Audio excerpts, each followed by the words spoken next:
Hello friends, welcome to this channel stock market info.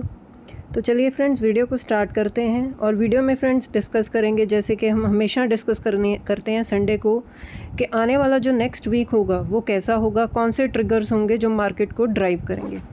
तो सबसे पहले फ्रेंड्स निफ्टी 50 के चार्ट पैटर्न के साथ स्टार्ट करते हैं कि पिछला हफ्ता जो था, वैसे एक छुट्टी थी, ट्रेडिंग हॉलीडे थी, लेकिन उसको छोड़कर अगर हम देखें तो पिछला जो हफ्ता था वो एक रेंज बाउंड ही था। जैसे कि आप देख सकते हो कि जैसे स्टार्ट हुआ वहीं पर ख़त्म हो गया। फ्लैट टाइप का मार्केट था पिछला वीक। तो आप बोल सकते हो कि कुछ ऐसा, मतलब आप बोल सकते हो कि ऐसा ऊपर जाने की तरफ भी कुछ ऐसे रिएक्शंस नहीं थे, ना डाउन साइड की तरफ। मार्केट ने एक कंसोलिडेट मूव ही दिखाया। तो इसका मतलब हम बोल सकते हैं कि फ्रेंड्स मार्केट को अब आगे के ट्रिगर्स, जो आगे की मूवमेंट चाहिए, वो कुछ ना कुछ ऐसे ट्रिगर्स होने चाहिए जो मार्केट को आगे ड्राइव करेंगे। जैसे कि सबसे पहला ट्रिगर होगा फ्रेंड्स क्वार्टरली रिजल्ट्स। अब जैसे कि अब अप्रैल मई जून फर्स्ट क्वार्टर निकल चुका है और उसके बाद अब क्वार्टर वन के रिज़ल्ट्स आने शुरू होंगे। बहुत सारी कंपनीज़ ने अपने रिज़ल्ट्स के डेट्स जो हैं वो अनाउंस कर दिए हैं। तो धीरे धीरे हम देखेंगे कि रिज़ल्ट के फ्रंट पर अपडेट्स आनी शुरू होंगी। वैसे तो मेजर रिज़ल्ट्स जो हैं, जैसे कि हमने डिस्कस किया है कि TCS के साथ स्टार्ट होंगे। TCS ने जुलाई 9 की जो है डेट अनाउंस की है, उसके साथ साथ उन्होंने डिविडेंड की भी अनाउंसमेंट की है। तो जैसे जैसे क्वार्टरली रिजल्ट्स फ्रेंड्स उसके अपडेट्स आएंगे, वैसे वैसे हम देखेंगे मार्केट अब प्रोग्रेस करेगी। तो क्वार्टरली जो रिजल्ट्स होंगे ये मार्केट को अब फ्रेंड्स आगे आने वाले टाइम में डायरेक्शन देंगे। और फ्रेंड्स बहुत ही ज़्यादा स्पेसिफिक मार्केट बन जाती है। जो स्टॉक्स अच्छा रिजल्ट्स दिखा देते हैं, मार्केट बहुत बड़ा उनको रिवॉर्ड देता है, और जो स्टॉक्स रिजल्ट अच्छा नहीं दिखाते, मार्केट पनिश भी कर देता है। तो आपको क्वार्टरली रिजल्ट्स पर ध्यान देना होगा। Again friends auto sales data पर ध्यान देना होगा। जैसे कि हर महीने first week of every month जो ऑटो कंपनीज़ हैं अपने जो सेल्स के डेटा है वो अपने जो है शेयर करती हैं, और इसमें सारा कुछ आ जाता है। Passenger vehicles, electric vehicles, commercial vehicles, two wheeler, flex vehicles. तो जो सारी कंपनीज़ हैं जो ऑटो सेगमेंट में लिस्टेड हैं, तो आप उन कंपनीज़ को भी स्टडी कर सकते हो। उनका जो डेटा रिलीज़ होगा, हम one by one her company का शेयर करूँगी मैं आपके साथ इसी चैनल पर। तो ऑटो सेल्स के जो डेटा आएगा वो कैसा होगा, वो भी ड्राइव करेगा स्पेशली ऑटो सेक्टर को। नेक्स्ट है फ्रेंड्स, ऑटो सेक्टर पर तो हमारा फोकस रहेगा ही रहेगा। नेक्स्ट है फ्रेंड्स इकोनॉमिक डेटा कुछ निकल कर आएगा, उस पर भी हमें फोकस रखना चाहिए। जैसे कि इंडिया का परचेजिंग मैनेजर इंडेक्स PMI का डेटा आएगा ट्यूसडे को जून 30। तो इस डेटा को भी हम फोकस में रखेंगे। इसमें हम कंसिडर करेंगे जैसे कि फैक्ट्री एक्टिविटी कैसी होगी और मैन्युफैक्चरिंग एक्टिविटी कैसी होगी। सो ये दो चीज़ें जो होंगी, ये इस बेसिस पर ये डेटा रिलीज़ होगा, तो इस डेटा को भी हम फोकस में रखेंगे। नेक्स्ट है फ्रेंड्स इंडस्ट्रियल प्रोडक्शन का डेटा आएगा, और उसकी फ्रेंड्स जो डेट है वो है जून 29। तो इस डेटा को भी हम फोकस में रखेंगे। और नेक्स्ट है फ्रेंड्स बहुत ही इंपॉर्टेंट नॉन फार्म पेरोल का डेटा अमेरिका से आएगा। तो पिछली बार जो ये डेटा आया था, तो उसी की वजह से हमने देखा था कि मार्केट में बहुत बड़ी करेक्शन हुई थी, क्योंकि जो डेटा आया था बहुत ही अच्छा आया था, जो ये इंडिकेट कर रहा था कि मार्केट जो है, लोगों को जॉब्स मिल रही हैं और लोगों के पास स्पेंडिंग पावर भी है, वो पैसे खर्च कर रहे हैं। इसी की वजह से हमने ये देखा था कि इन्फ्लेशन बढ़ने के चांसेस हैं, और अगर इन्फ्लेशन हुआ तो फेडरल रिज़र्व क्या करेंगे, रेट हाइक के बारे में सोचेंगे। और उन्होंने एक रेट हाइक का इंडिकेशन भी दिया था मीटिंग में। तो इस बार ये देखने वाली बात होगी कि इस बार ये डेटा कैसा आएगा। तो इस डेटा पर भी हम फोकस रखेंगे और मार्केट पर रिएक्शन कैसा होगा।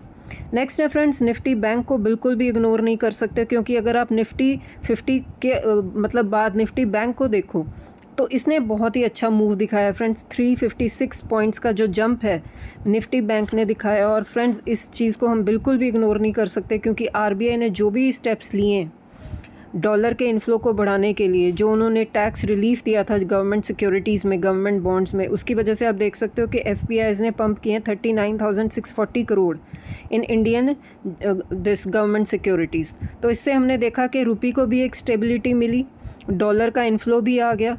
तो बैंक जो निफ्टी है, जो डिफरेंट प्राइवेट सेक्टर बैंक्स हैं, पब्लिक सेक्टर बैंक्स हैं, उनके शेयर्स ने भी अच्छा परफॉर्म किया।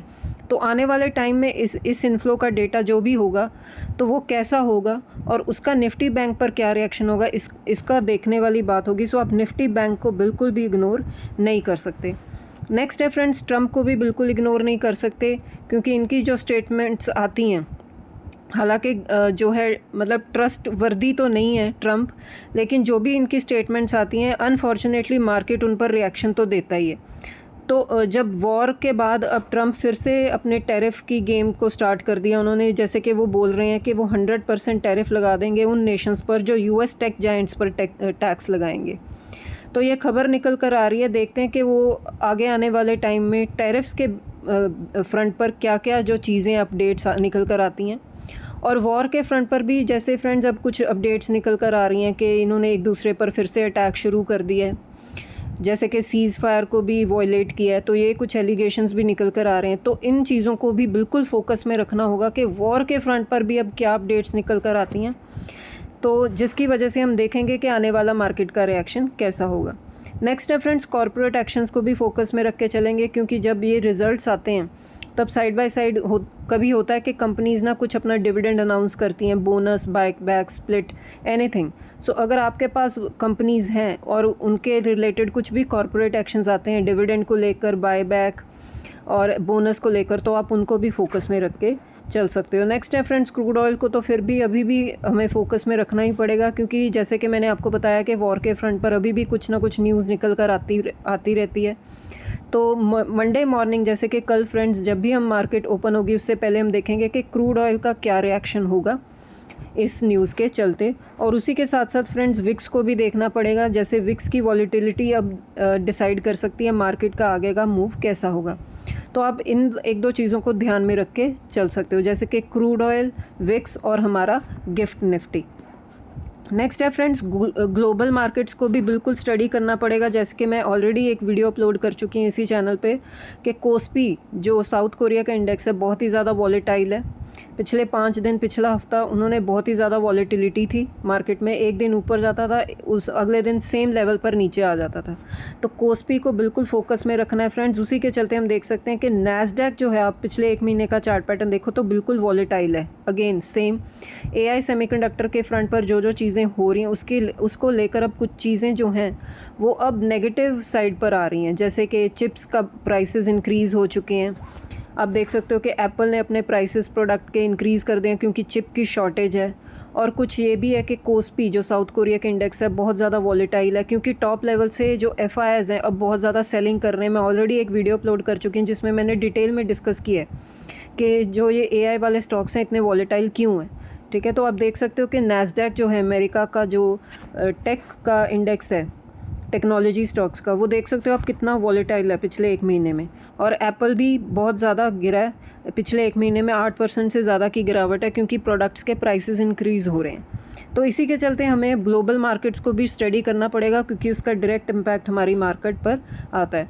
और जो भी ग्लोबल मार्केट के इंडिसेस हैं, जैसे कि यूरोपियन मार्केट के इंडेक्स है, जापान का, चाइना का, उन सबको फोकस में रखना पड़ेगा, क्योंकि ऑल इन ऑल हम कनेक्टेड हैं और इसका इम्पैक्ट हमारी मार्केट पर आ सकता है। तो ठीक है फ्रेंड्स, ये हैं नेक्स्ट वीक के कुछ ट्रिगर्स, आप नोट डाउन करके चल सकते हो। तो अगर आपको वीडियो अच्छा लगा हो तो वीडियो को लाइक कीजिए, शेयर कीजिए और चैनल को भी सब्सक्राइब कीजिए। मिलते हैं नेक्स्ट वीडियो में। Till then bye bye.